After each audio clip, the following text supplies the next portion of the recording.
चैतन्य प्रभु नित्यानंद श्री अद्वैत गदाधर शिवासादि गौर भक्तवृंद। हरे कृष्णा कृष्णा कृष्णा हरे हरे, हरे राम राम राम हरे हरे। ओम नमो भगवते वासुदेवाय।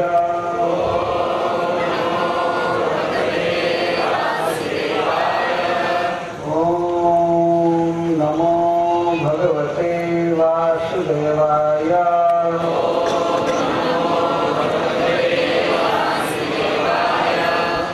ओम नमो भगवते वासुदेवाय।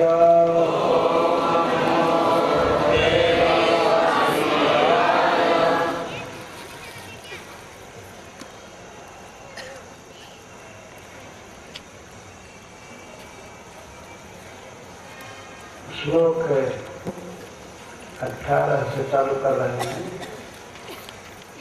आवृत्ति करेंगे। बलिर्वाच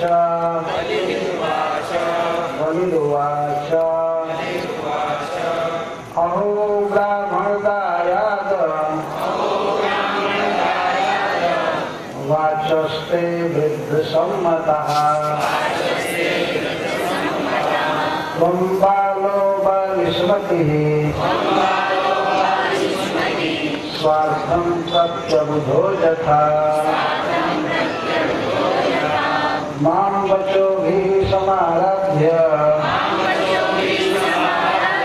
लोकानामेकमीश्वरः पदत्रयं गृहीते यो अबुद्धिमान् विपदाशुषाम् न पुमान् मामुपव्रज्य भूयो याचितुमर्हति तस्माद् करीं भूमिं वटो कामं प्रतीच्छ मे। श्री भगवान वाच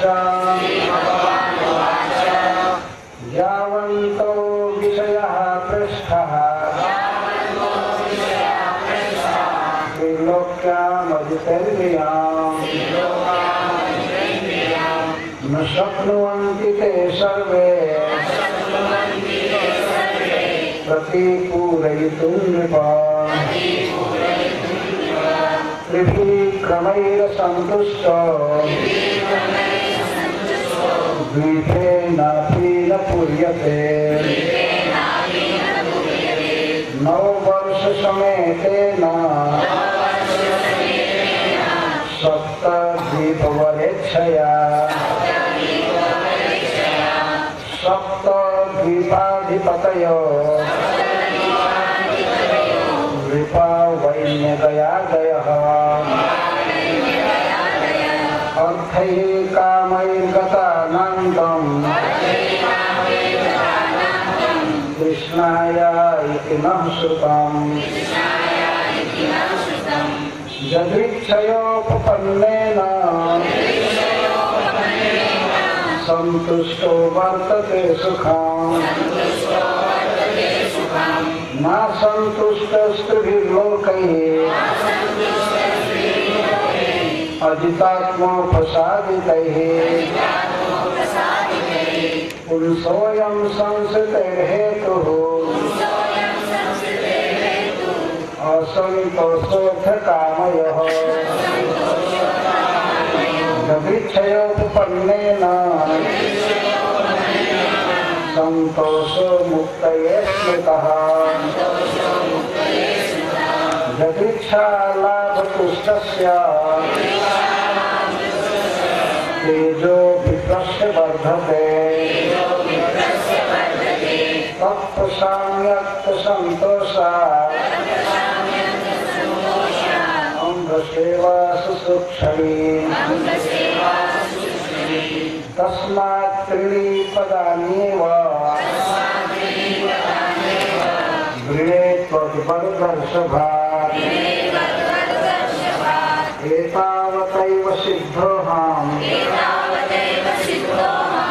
वित्तं यावत् प्रयोजनम् श्रीशुकवाच इत्युक्तः सहसन्नाः वाञ्छान्तः प्रतिगृह्यताम् वामनाय महीं दातुम्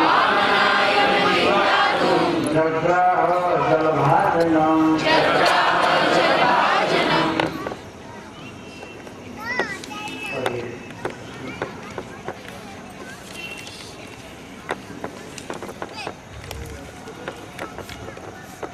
बलिरुवाच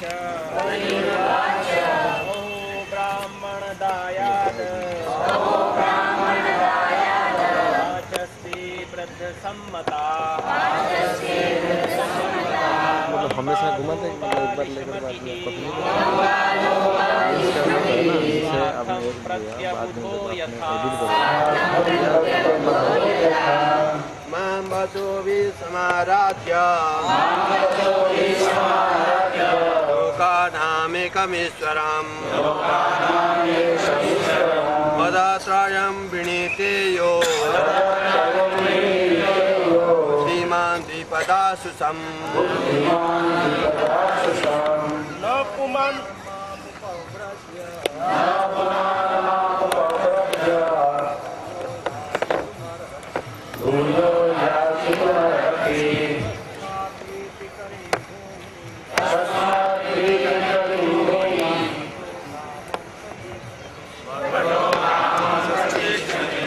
श्रीभगवानुवाच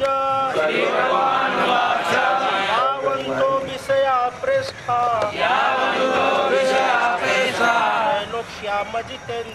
त्रैलोक्यामजितेन्द्रियम् शृण्वन्ति ते सर्वे प्रतिपूरयितुं नृपा विवेकमेव सन्तुष्टो समीपेनापि न पूयते नववर्षसमेतेन सप्तद्वीपवरेक्षया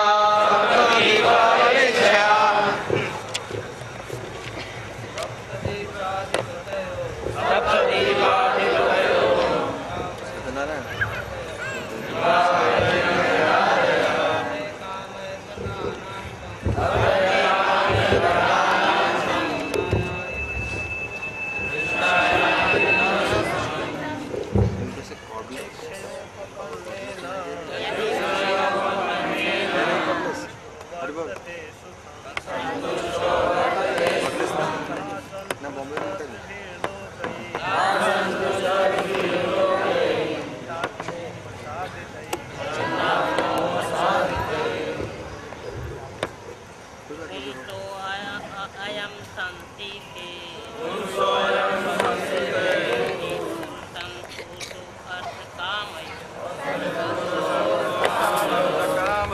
यदि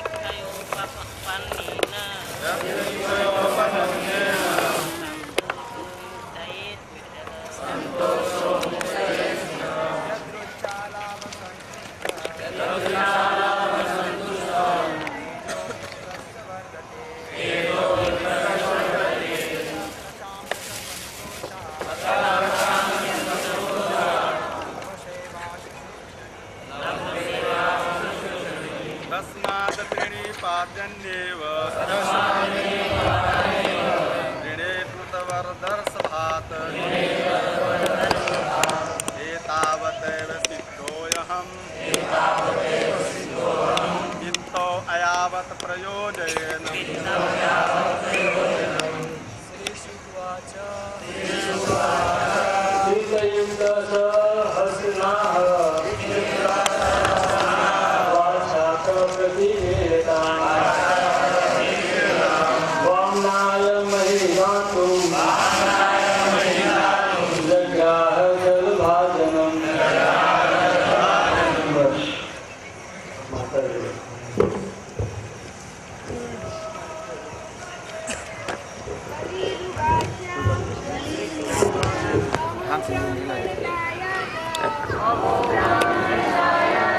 Master David Samata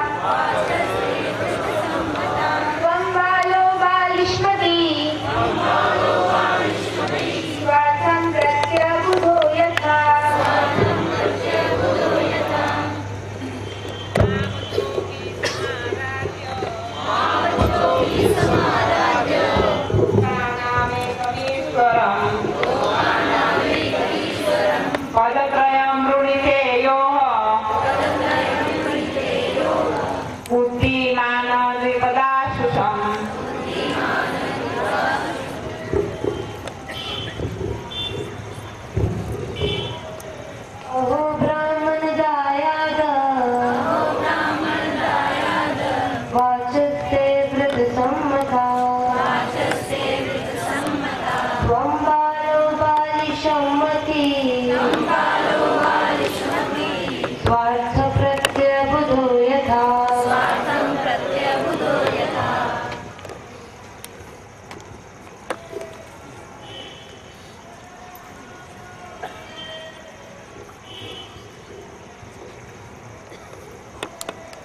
न पुमान् मामुपव्रज भूयो याचितुमर्हति तस्मात् वृत्तिकरीं भूमिं वटो कामं प्रतीच्छ मे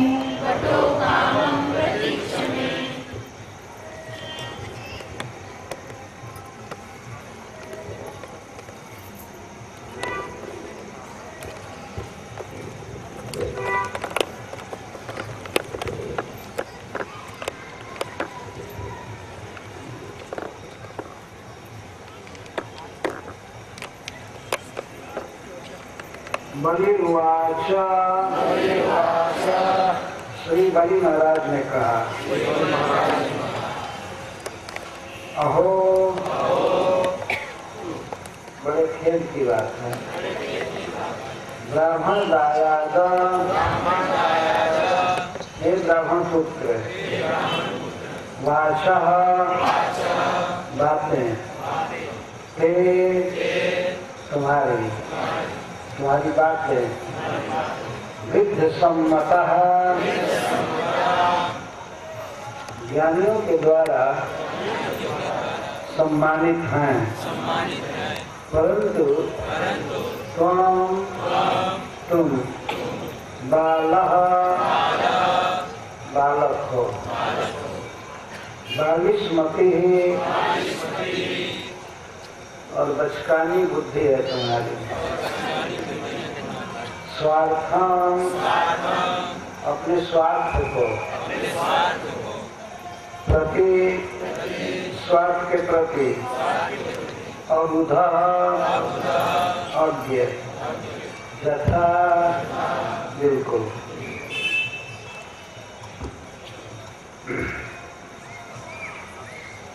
जब श्री भगवान ने बलि महाराज से यह कहा, हरे कृष्ण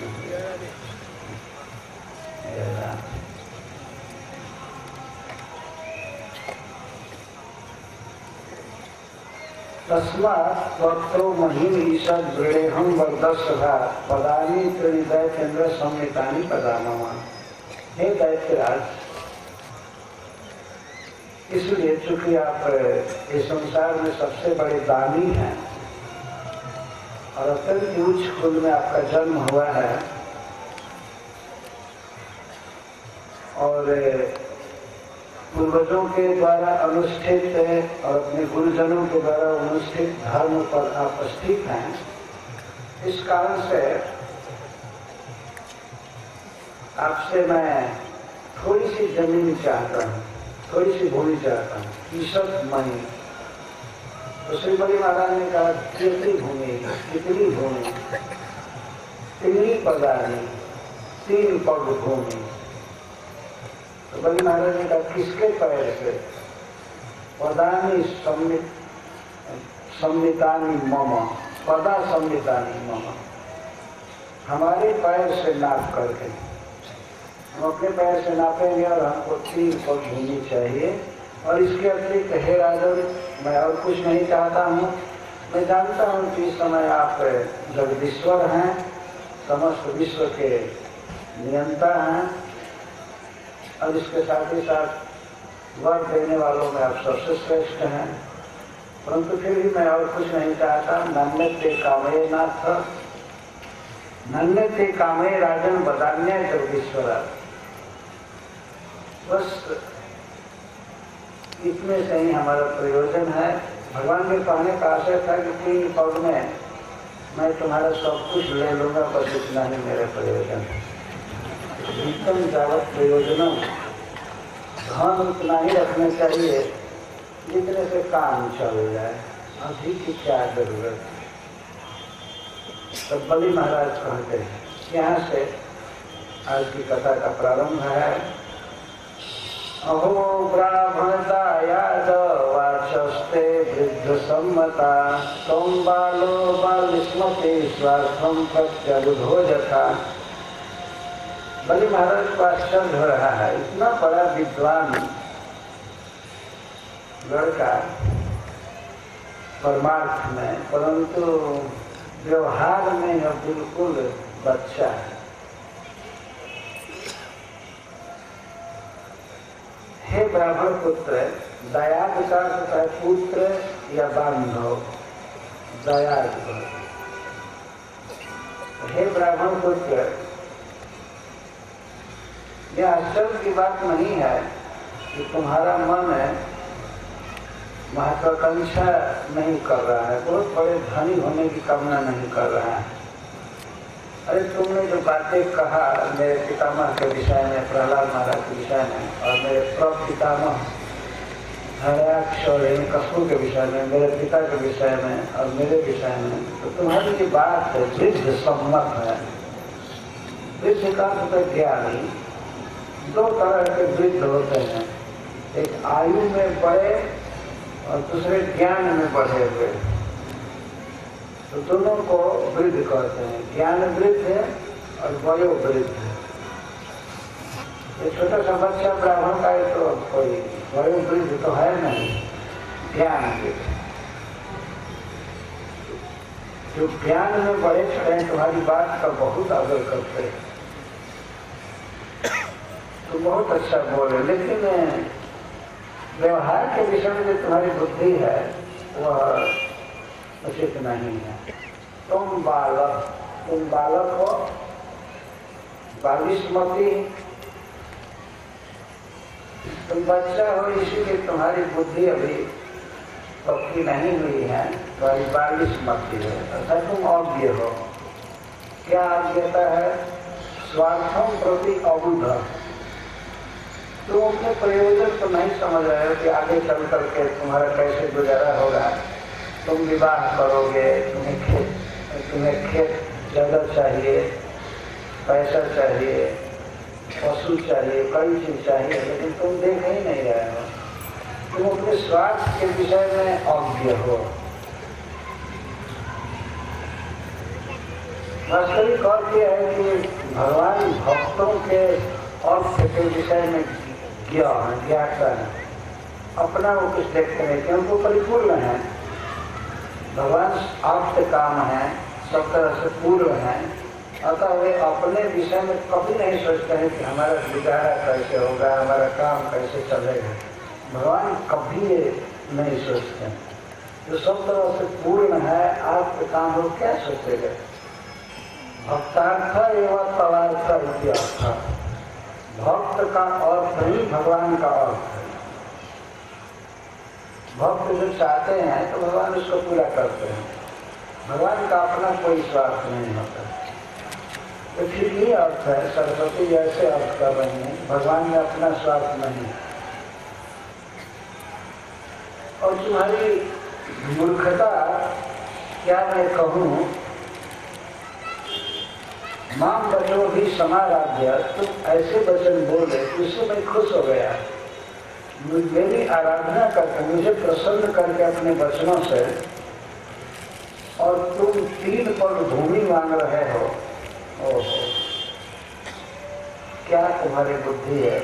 तुम पहचाने हो मैं कौन हूँ? लोकाना एकम ईश्वर, मैं समस्त लोगों का एकमात्र ईश्वर हूँ। पर परीक्षित महाराज ने सुखदेव गोस्वामी से शुरू में पूछा था 15वें अध्याय में कि भगवान को जब बलि महाराज ने सब कुछ दे दिया तो फिर भी भगवान उनको बांधे क्यों? उसी का उत्तर यहाँ दिया जा रहा है, क्यों बांधे। बलि महाराज जो भगवान से इस प्रकार की बात बोले कि मैं संसार का एकमात्र ईश्वर हूँ और मेरी शरण में आने के बाद किसी को दूसरे के यहाँ नहीं जाना चाहिए, यह गर्वा के रेख था बलि महाराज। यदि उनका दोष नहीं था, परंतु फिर भी भक्त में इस प्रकार का गर्व नहीं होना चाहिए। और इसी वचन के कारण भगवान ने उनको बांध कर गिराया, दिखाया कि लोकाना में कम ईश्वर, ये दुनिया का सबसे बड़ा ईश्वर है, और मुसुक चढ़ाकर गरुड़ जी बांध कर गिरा दिए। यहाँ पर भगवान से ही बलि महाराज कह रहे हैं कि मैं मुझको जानते हो कौन हूँ, किसके पास आए हो? लोका नाम एकम ईश्वर, एक ही ईश्वर और कोई दूसरा नहीं, सबका नियंता मैं, समस्त लोगों का स्वामी हूँ।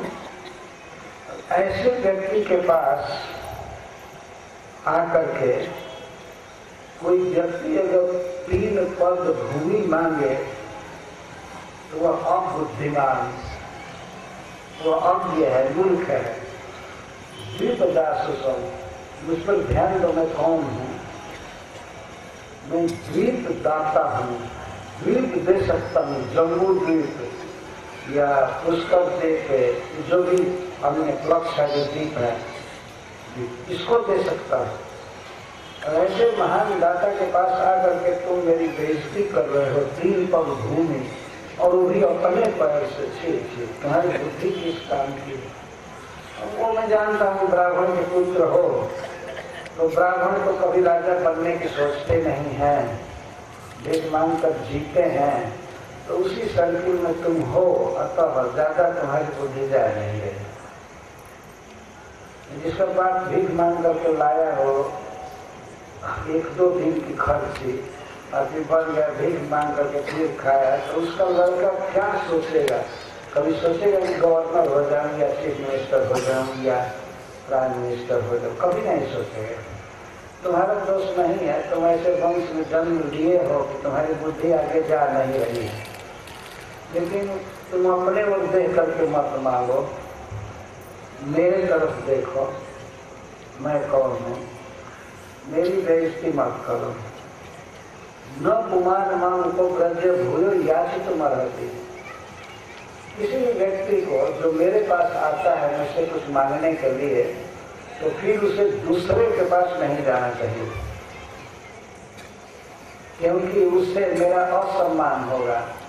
लोग यही कहेंगे, इस छोटे से ब्राह्मण के बच्चे को मांगने नहीं आया, तो बलि भी अपना धन बचा लिया, इसको नहीं दिया। हम पर लोग थूकेंगे, हमारी निंदा करेंगे। ये इस बात का जो प्रचार होगा कि बलि महाराज के पास जाकर ब्राह्मण का पुत्र मांगा, इसके बाद भी कई जगह मांगता रहा।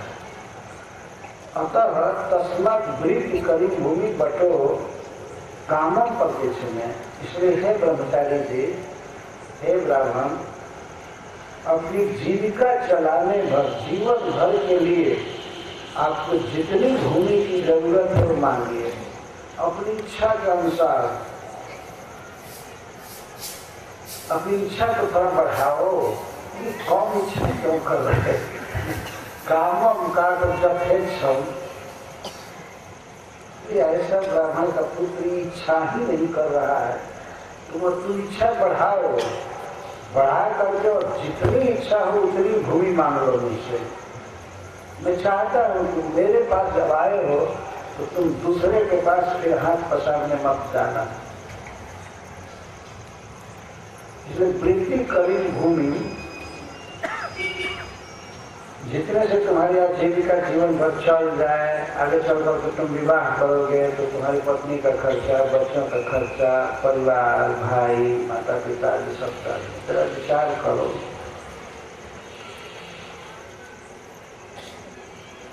बलि महाराज बड़े दुखी थे कि यह ब्राह्मण का बच्चा मांग क्यों नहीं रहा है बहुत बड़ी चीज।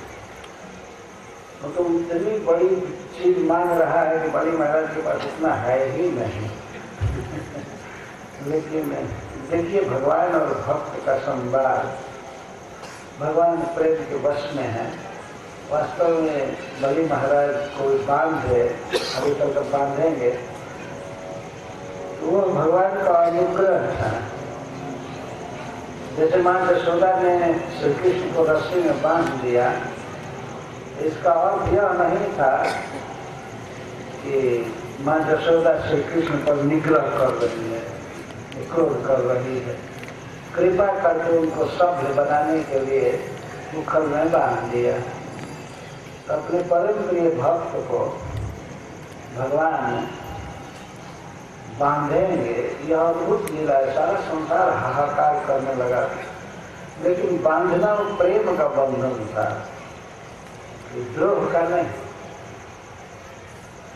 और वास्तव में भक्त को इस प्रकार भूल करके भी नहीं बोलना चाहिए, मैं जगत का ईश्वर हूँ, ये हूँ। और किसके पास बोल रहे हैं? रियल ईश्वर के पास बोल रहे हैं। मांगो मांगो मांगो। इस प्रकार बलि महाराज ने बहुत आग्रह किया भगवान से। तब श्री भगवान अपनी संतुष्टि व्यक्त करते हुए 3 पग भूमि लेने पर ही अड़ेगा। श्री भगवान कहते हैं, यावन्तो विषया प्रेष्ठा त्रिलोक्यामजितेन्द्रियं न शक्नुवन्ति ते सर्वे प्रतिपूरयितुं नृपा। भगवान कहते हैं, हे महाराज, हे राजन,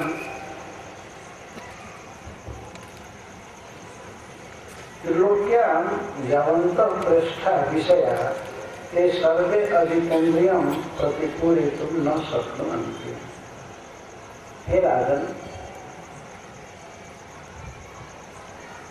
आप ये समझते हैं कि मैं कम मांग रहा हूं, लेकिन जो व्यक्ति अजितेंद्रिय है, जिसका मन वश में नहीं है, उस व्यक्ति को संसार के जितने भी भोग हैं और राज्य हैं, देश और भोग्य पदार्थ, ये सब दे दिए गए उसको, फिर भी उसको प्रतिपूरितुं न शक्नुवन्ति, उसके मन को पूरा नहीं कर सकते हैं। सब मिल करके भी उसके मन में ये बात नहीं होगी कि हाँ बहुत हो गया। अलम बुद्धि न कार्यितुं शक्नुवन्ति, अलम बुद्धि नहीं करा सकते। संसार के जितने भी प्रिय विषय हैं, तीनों लोक में इंद्रियों के जो प्रिय विषय हैं, वह शब्द, रूप, रस, गंध, स्पर्श। स्पर्श इंद्रिय के द्वारा सुख देने वाली वस्तुएं हैं संसार में, सब जगह, तीनों लोक में। और उसमें भी सबसे श्रेष्ठ है स्वर्ग लोक में है, इस प्राकृतिक जगत में। खाने के पदार्थ, देखने के पदार्थ, देखने के लिए रूप, सूंघने के लिए, सुनने के लिए मधुर मधुर गीत, शब्द, तीनों लोक के गीत, तीनों लोक के भोज्य पदार्थ और तीनों लोक के सुनने लायक गीत, देखने लायक रूप, ये सब दे दिए जाए किसी व्यक्ति को, फिर भी वह व्यक्ति नहीं कहेगा कभी कि अब मैं पूर्ण हो गया, मुझे कुछ नहीं चाहिए। अतः आप ऐसा मत कहिए कि और मांगो और मांगो। क्या आप में शक्ति है किसी व्यक्ति की इच्छा को पूरा करने की? तो कह सकता है कि अब बहुत हो गया। इस संसार में वास्तव में इंद्रियों को सुख देने वाले बहुत से पदार्थ हैं। तीनों लोगों की भगवान बात कर रहे हैं, लेकिन एक एक लोक में, जैसे मध्य लोक है पृथ्वी, इस पृथ्वी पर ही कितने देश हैं और कितने नगर हैं, कितने गांव हैं और कितनी प्रकार की वस्तुएं बना बना करके मनुष्य समाज को सुखी करने का प्रयास किया जा रहा है। खाने के पदार्थ, देखने के पदार्थ जैसे सिनेमा आदि दिखा करके, गीत सुना करके, खाने के लिए इतने रेस्टोरेंट, होटल क्या क्या है, निरंतर वस्तुओं की सप्लाई की जा रही है। पर क्या कोई भी व्यक्ति आज तक कहा कि अब बिल्कुल मैं तृप्त हो गया, मुझे कुछ नहीं चाहिए, मैं संतुष्ट हूँ, मैं सुखी हूँ? ऐसा नहीं कहा। सब रोते हुए ही मरते हैं, हाय हाय करते हुए विदा हो जाते हैं। कोई ऐसा नहीं कहा है कि अब मैं बिल्कुल सुखी हूँ और हे जमराज जी आपकी जब इच्छा करें हमको ले चलिए। जो भी बीमार पड़ता है सोचता नहीं नहीं नहीं नहीं अभी नहीं मरना है, इस हॉस्पिटल में ले चलो, यहाँ दाखिल करो, ये करो वो करो, चीर-फाड़ करो या बाईपास ऑपरेशन करो, किसी भी तरह से शरीर को बचाओ। इसलिए खाने के लिए, सुनने के लिए, देखने के लिए अब तक जो देखा खाया उससे कोई संतुष्टि नहीं होती, कुछ नहीं।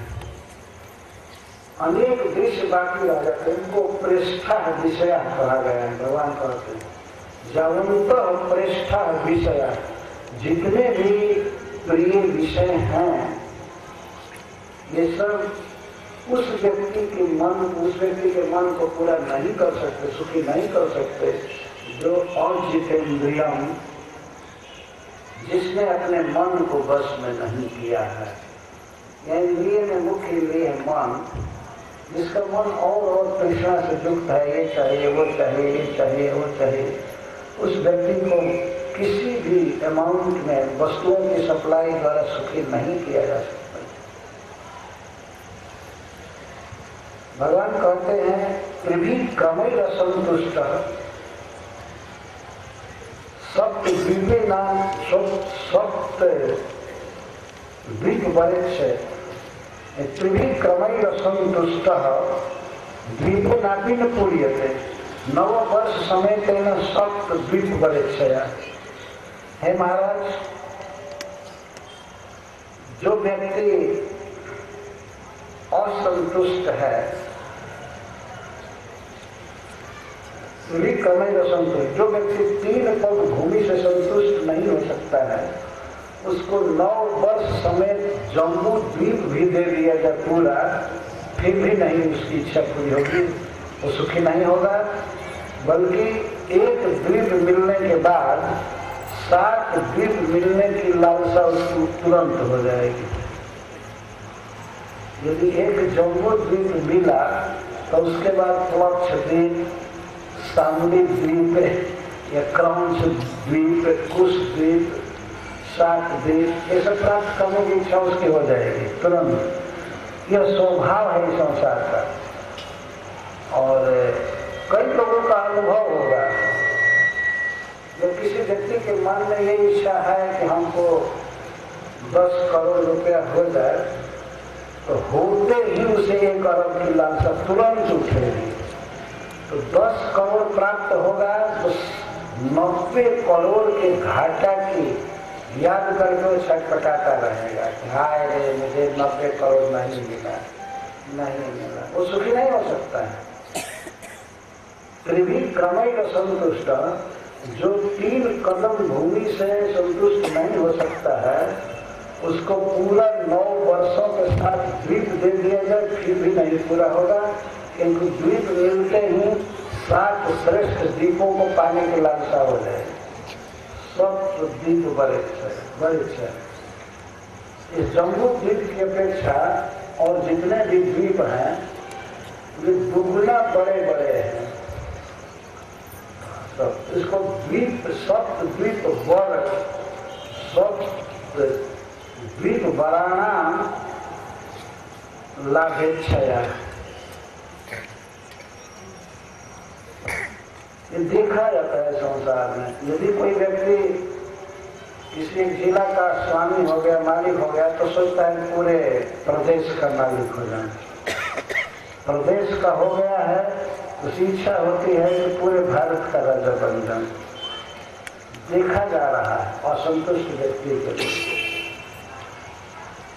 और पूरे भारत का हुआ तो सोचता है कि पूरा राष्ट्र संघ में दखल हो, पूरे संसार का मालिक बन जाए। ये इच्छा होती है जीव की। अतः भगवान कह रहे हैं कि हमको 3 पग भूमि चाहिए, हमारा काम चल जाएगा, बस इतने से नहीं, हमको और कुछ नहीं चाहिए। ये भगवान की अपनी शब्दावली है, अपना संतोष भगवान व्यक्त कर रहे हैं। और वास्तव में भगवान के लिए देखा जाए तो 3 पग भूमि या पूरा ब्रह्मांड कुछ भी नहीं है। अनंत कोटि ब्रह्मांड जिसके एक रोमकूप में है, वो प्रभु 3 पग भूमि लेकर के संतोष करें तो काफी संतुष्ट व्यक्ति है। रियल भावना की जाए तो 3 पग भूमि से जो संतुष्ट नहीं रह सकता, उसको 7 द्वीप दे दिया जाए फिर भी संतुष्ट नहीं रहेगा। ये एक द्वीप दे दिया जाए। हम लोग पंचम स्कंद श्रीमद् भागवतम में पढ़ते हैं इस द्वीप का वर्णन, जिसको जम्बू द्वीप कहते हैं। इसे जम्बू द्वीप क्यों कहते हैं, इसका एक कारण है। एक से एक सुख की सामग्रियां इस द्वीप में हैं। ऐसा कहा गया, सुखदेव गोस्वामी कहते हैं कि जम्बू द्वीप के मध्य में सुमेरु पर्वत है और यह जम्बू द्वीप कमल कोश के समान है। चारों तरफ जैसे कमल की पंखुड़ियां फैली रहती हैं, ऐसे कई पर्वत, कई प्रदेश सब सजाए हुए हैं ईश्वर के द्वारा। कमल में खिले हुए फूल के समान है। बीच में सुमेरु पर्वत है, 1 लाख योजन ऊंचा यह पर्वत है, सोने का पर्वत। ये भगवान की सृष्टि है, रचना है। और चारों दिशाओं में इस सुमेरु पर्वत के 4 और पर्वत है चारों दिशाओं में। मंदर, मेरु मंदर, सुपार्श और कुमुद, ये 4 पर्वत हैं। इनकी ऊंचाई 1 सहस्त्र योजन से भी अधिक है। पर्वतों की ऊंचाई बताना। और विस्तार बहुत ज्यादा है, 7 योजन, 100 योजन। यानी चारों पर्वतों पर 4 ह्रद हैं, 4 दह हैं। बहुत बड़ी समुद्र ह्रद कहा गया है इसको, लेकिन समुद्र के समान ही बड़े बड़े हैं। भगवत सुखदेव गोस्वामी कहते हैं कि मंदर पर्वत पर मेरु मंदर, सुपार्श और कुमुद पर 4 वृक्ष हैं। वृक्ष की ऊंचाई है 1100 योजन। 1100 योजन का अर्थ है 44 से 100 कोस। एक दिन 4 कोस का होता है ना, 8 माइल। तो 100 योजन का 1100 योजन का कितना माइल होगा? 1000 का 80,000 माइल होगा। 80,000 माइल की ऊंचाई, वृक्ष की ऊंचाई। और फिर उसी के अनुसार शाखा फैला हुआ विस्तार से सब। एक आम का वृक्ष है मंदर पर्वत पर, मेरु मंदर पर कदम्ब का वृक्ष है, और सुपार्श पर मेरु मंदर पर जामुन का वृक्ष है, सुपार्श पर कदम्ब का, और कुमुद पर बरगद का वृक्ष है। इन चारों से क्या क्या मिलते हैं इसका भी वर्णन भागवत में किया गया है। एक से एक धन है संसार में, और 4 ह्रद हैं। एक में शुद्ध दूध भरा हुआ है, और एक में मधु, और दूसरे में ईख का शुद्ध रस, और एक में मीठा पानी। चारों ह्रद में समुद्र के समान। इन चारों ह्रदों के दूध, मधु, इक्षु रस, पानी को जो भी पीते हैं वे स्वाभाविक ही योगेश्वर धारण करते हैं, योग की सिद्धियां उनको मिलती। और देवताओं के बगीचे 4 हैं, नंदन, गौराजक, चित्रक और सर्वतोभद्र। इनमें देवता लोग विहार करते हैं, परम सुंदरी स्त्रियों के साथ भ्रमण करते रहते हैं। मैं इसलिए इसका वर्णन करता हूँ कि भगवान यहाँ पर द्वीप का वर्णन कर रहे हैं। तो जम्बूद्वीप का केवल वर्णन भागवत में विस्तार से किया गया और थोड़ा थोड़ा और द्वीपों का भी। तो एक से एक सुख की सामग्रियां हैं अन्य लोकों में, जबकि आप देखते हैं इस पृथ्वी पर इतनी भूमि महंगी होती जा रही है, जमीन महंगी होती जा रही है और भोजन के सामान भी महंगे होते जा रहे हैं, परंतु इस भूमि पर वास्तव में सुखद वस्तुएं बहुत कम हैं। ऐसे मनुष्य के स्टैंडर्ड से यहीं पर सुख है। लोग देखते हैं सुख सुख, जैसे हम लोग देखते हैं कि मनुष्यों का स्टैंडर्ड अलग है सुख का, लेकिन सुअर का स्टैंडर्ड भी है अपने समाज से। गांव में जब सुअर जाते हैं तो वे लोग मनुष्यों के द्वारा त्यागे हुए मल को खाते रहते हैं, तो उनका अपना स्टैंडर्ड है, उसी में सुख मानते हैं। तो मनुष्य भी यहीं के कंडम चीजों के खा करके या सुन करके स्पर्श करके अपने को सुखी मानता है। ये केवल मानसिक मान्यता मात्र है, यहाँ वास्तव में कोई सुख नहीं है। इसीलिए मैं जब द्वीप का वर्णन कर रहा हूँ तो कह रहा हूँ कि ऊपर के लोकों में कैसे कैसे हृद हैं, कैसे कैसे वृक्ष हैं। मंदर पर्वत पर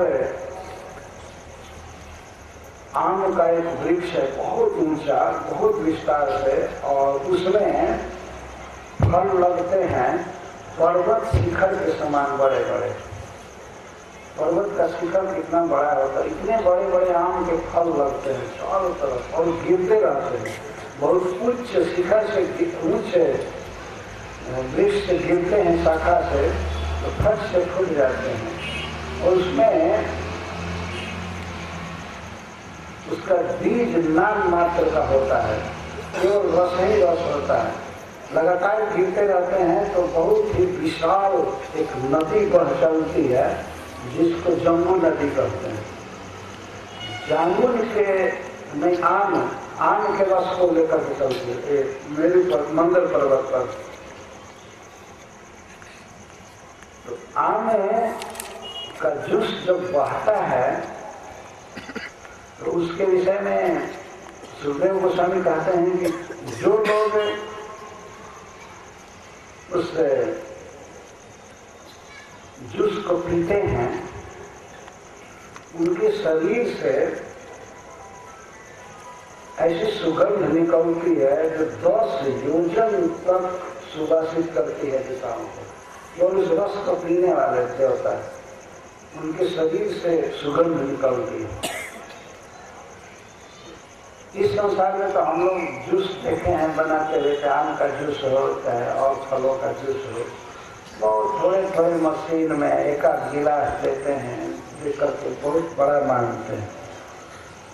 वो भी किसी काम का नहीं होता है, खट्टा रस होता है, उसमें चीनी मिलाई जाती है, चीनी डालते हैं तब जाकर के मीठा होता है। लेकिन भगवान की सृष्टि देखिए, ऐसा लोग है जहाँ आम के रस की नदी बहती है, ताजा फल गिरते हैं, पके हुए फूट जाते हैं और अनेक सहस्रों आमों के मिलने से नदी बह चलते। एक एक आम पर्वत शिखर के समान बड़े होते हैं।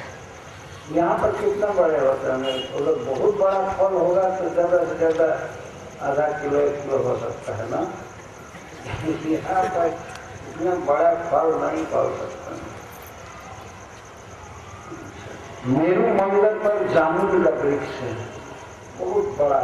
तो जामुन के फल गिरते हैं, कितनी उनकी बड़ाई होती है, कितने बड़े बड़े फल, हाथी के शरीर के समान बड़े बड़े, स्वस्थ हाथी, बड़े बड़े हाथी, इतने बड़े फल जामुन के होते हैं। वो गिरते ही रहते हैं तो उसे जम्बू रस जूस की नदी बहती है और उसके दोनों तट पर जब जामुन के रस मृतिका से मिलता है तो वायु और सूर्य के किरणों के संयोग से वो सब जामुन सोना बन जाता है। उस सोना को देवताओं की स्त्रियां या देवतागण विभिन्न प्रकार के आभूषण बना करके धारण करते हैं। जाम्बुलक सोना बहुत प्रसिद्ध है। चैतन्य महाप्रभु उदाहरण देते हैं कि कृष्ण प्रेम ऐसा निर्मल है, जैन जाम्बुनद है, जाम्बुनद स्वर। मनुष्य को तो कभी देखने को भी नहीं मिल रहा है, सुनने को भले मिल रहा है, देखने को नहीं मिल सकता है। और यहाँ का 22 कैरेट का जो सोना है वो तो मिट्टी है, उसके आगे कुछ भी नहीं है। ऐसा प्रभुपाद जी कहते हैं कि वहाँ का जो सोना है वास्तविक सोना है, देवता लोग जिसको पहनते हैं। और सुपार्श पर्वत पर कदम्ब का वृक्ष है, उस कदम्ब के वृक्ष की ऊंचाई ऐसे ही है और चौड़ाई, उसके खोनर है, कोटर है, उससे 5 मधु की धाराएं निकलती हैं। पंचयाम आयाम कहते हैं, ऐसे हाथ से फैलाएंगे, इतना बड़ा चौड़ा। जैसे कल्याण से किसी हर से बॉम्बे में बहुत से पाइप आते हैं पानी लाने के लिए, वैसे 5 पाइप में बड़े बड़े मधु की धारा बहाते, वृक्ष से निकलता पूरा फुल पाइप मधु, शुद्ध मधु की धारा रहती।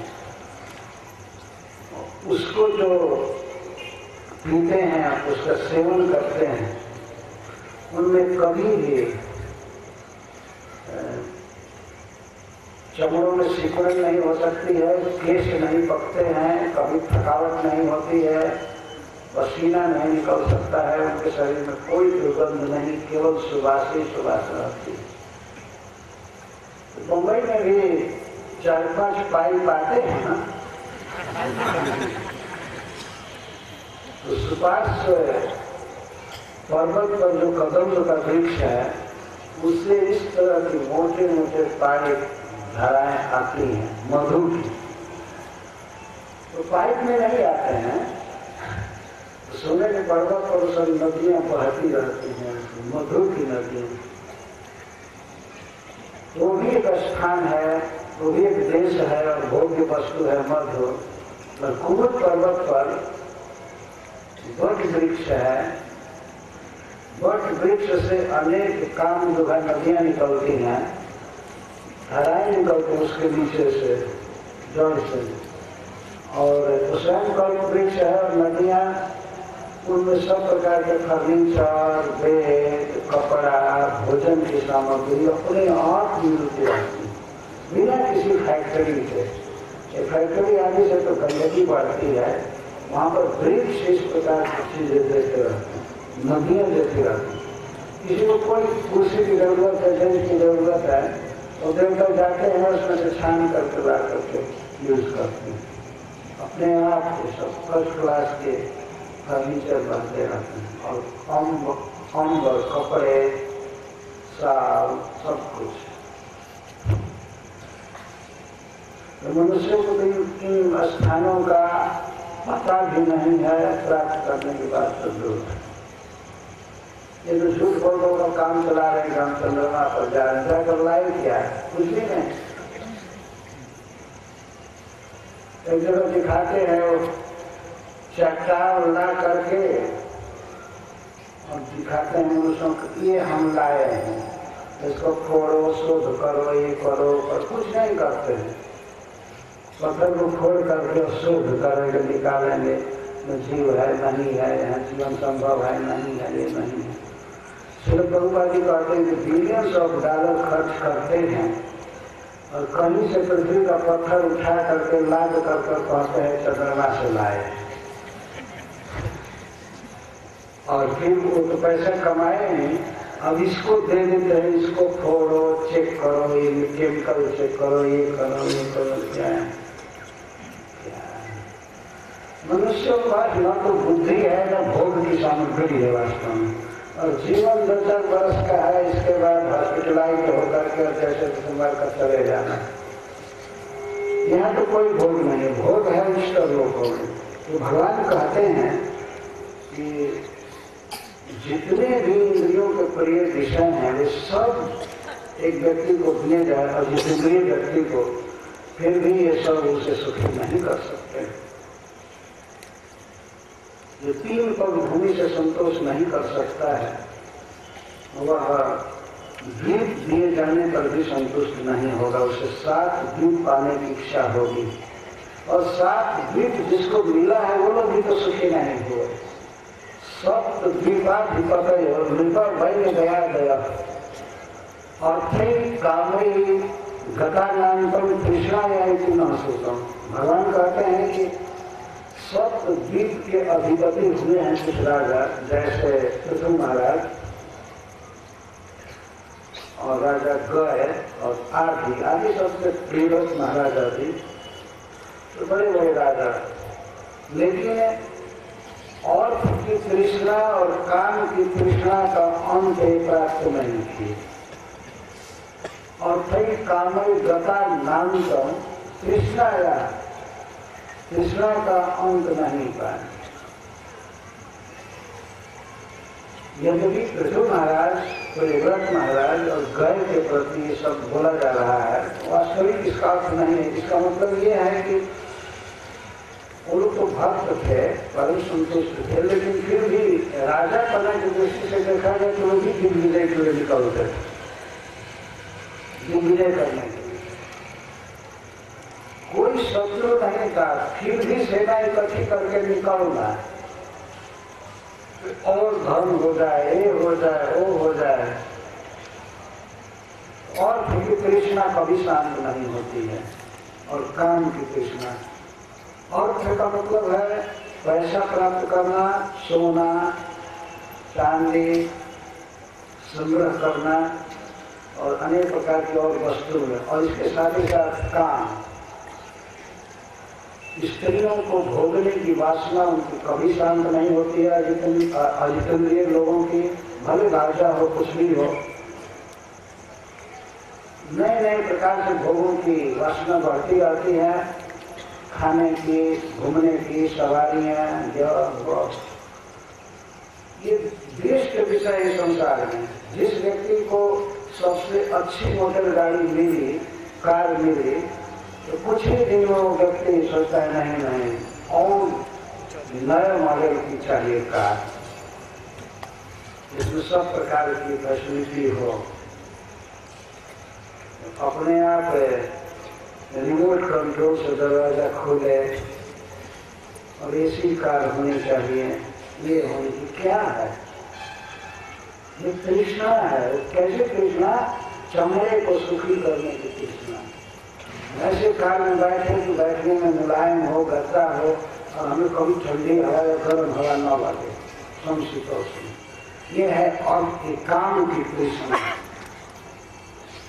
अर्थ की तृष्णा और काम की तृष्णा का अंत नहीं हुआ। सब द्वीपाधिपति राजाओं का भी इति न अस्माभि श्रुतम। हमने ऐसा सुना है, हम तो उम्र तो छोटी ही है। श्री बामन देव कह रहे हैं कि हम तो छोटे लड़के हैं, लेकिन हमने सुना है कि सप्त द्वीपों के अधिराजा ये लोग भी अर्थ और काम में तृप्त नहीं हुए, अंत प्राप्त नहीं किए। इसलिए संतोष करना ही सबसे श्रेष्ठ है महाराज, और अधिक मैं नहीं चाहता। भगवान जो कुछ भी बोल रहे वास्तव में मानव समाज के लिए बहुत ही सुंदर बात बोल रहे हैं। सप्त द्वीपाधिपत्यो निर्भवैन गया अर्थै कामय गता नान्तम तृष्णाया इति न सुतम। लेकिन जितने भी धनी लोग हैं, जितने भी सफल लोग हैं, नेता हैं, बड़े बड़े मिनिस्टर हैं, कुछ हैं, उनके भोगों की लालसा उतनी ही अधिक है, उन्हें अभाव उतना ही खल रहा है। एक बार भाई जी हनुमान प्रसाद पोद्दार बोल रहे थे, वो बता रहे थे कि एक बार रात्रि के समय इसी बॉम्बे में जुगल किशोर बिरला 2 बजे रात को घूम रहे थे। तो भाई जी गए थे समुद्र के किनारे में, कोई स्नान था जहाँ जप कर रहे थे। जब करते करते तब तक युवक किशोर बिगड़ा भी नहीं गया। तो वो मारवाड़ी भाषा में बात करने लगे कि क्या कहूँ हनुमान प्रसाद, मुझे नींद नहीं आती है। नींद नहीं आती? क्यों नींद आती? कहीं ना कहीं कुछ घाटा बताए वो, इस कारण से नींद नहीं आ रही। तो भाई जी ने उनको समझाया उस बात को करके, तो ऐसी ऐसी बात है। तो इसके बाद बोलते हैं कि जिस व्यक्ति की करोड़ों की आमदनी है उसको 10-20 लाख का घाटा ही रहता है हमेशा हमेशा। इसी रिक्शे वाले को कितना घाटा होगा जब जोड़ेगा शाम को, तो मान लीजिए उसे अपनी इच्छा के अनुसार 500 या 600 मिलना चाहिए, जो भी मिलना चाहिए, तो घाटा होगा तो यही कहेगा कि आज 100 कम है या 200 कम है। लेकिन बड़े बड़े पूंजीपतियों से पूछा जाए कि आपका समाचार क्या है, तो कहीं मत पूछे, बहुत घाटा लग रहा है, 2-4 करोड़ का घाटा लग रहा है।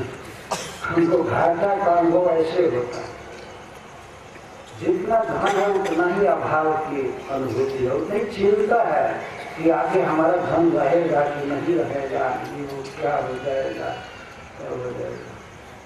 चिंता बढ़ी हुई है, अर्थ की चिंता, काम की चिंता। जदि क्षोभपन्ने न संतुष्टो वर्तते सुखम न संतुष्ट स्त्री लोके अजितात्मोपसादित। भगवान कहते हैं कि जदि क्षया दैव की इच्छा से थोड़ा काम करने से ही जो कुछ भी मिल जाए, यदि उसी से व्यक्ति संतुष्ट रहता है तो सुखम वर्तते, वो सुख से रहता है।